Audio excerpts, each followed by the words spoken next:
Hello, all you cool cats and kittens. Please don't watch Tiger King if you are under 18 years old without permission from a parent or a guardian. Hello, everyone. My name is Alicia Knapp.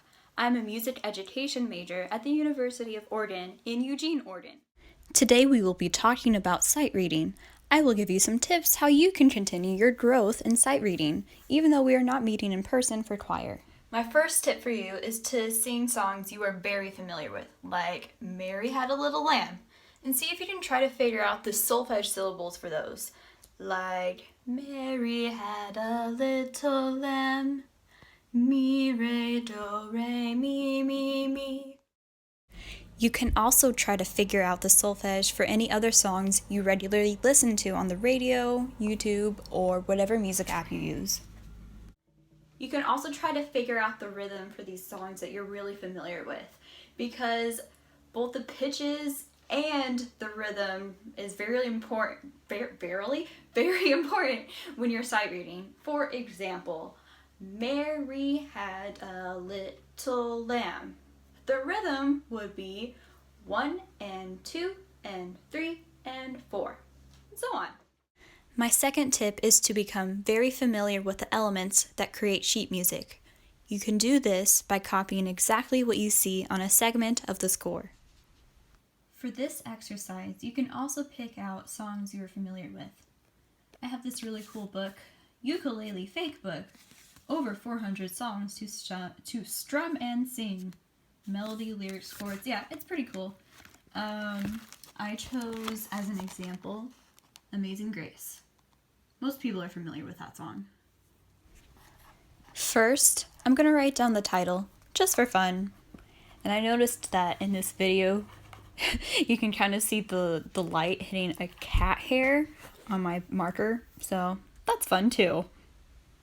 I'll be copying down exactly what I see in Amazing Grace, but only the first 7 measures. Next, I want to be sure I copy down exactly 5 lines. You see here that there are 1, 2, 3, 4, 5 lines, not 4 or 6, but 5. You might be worried about copying what you see in sheet music if you don't have staff paper, but you actually don't need staff paper. It's kind of expensive. It's okay if you just use a regular sheet of printer paper, or a whiteboard like I have here. You can create straight lines by taking a notebook or another book that you don't care if marker or pen gets on, and tracing your writing utensil on it. Make sure that you make 5 lines.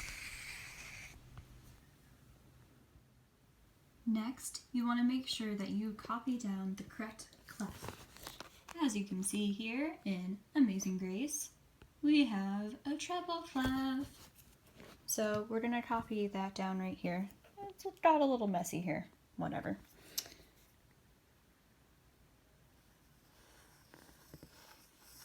Bam. And since I probably won't be able to fit all 7 measures on this set of lines here, I wrote down another one. And usually in sheet music, they write down the clef for each.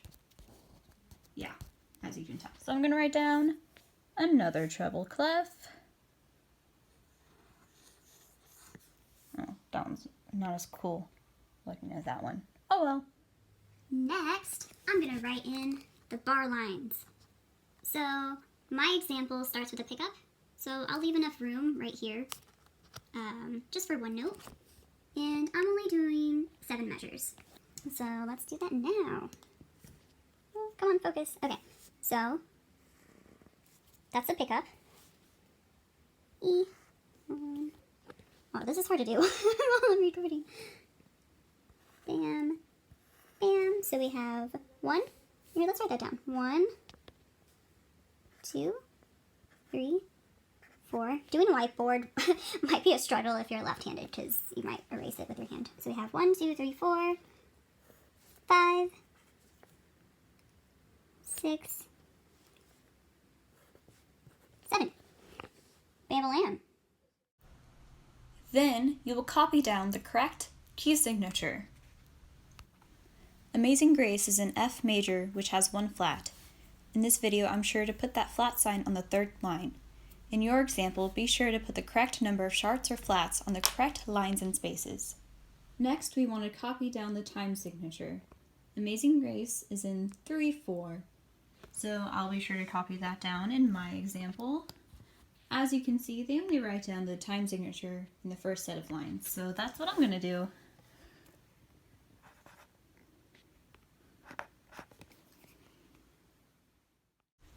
Next, you will need to fill in the correct pitches with the correct rhythm. You'll have to be sure to carefully look at the score you're copying from.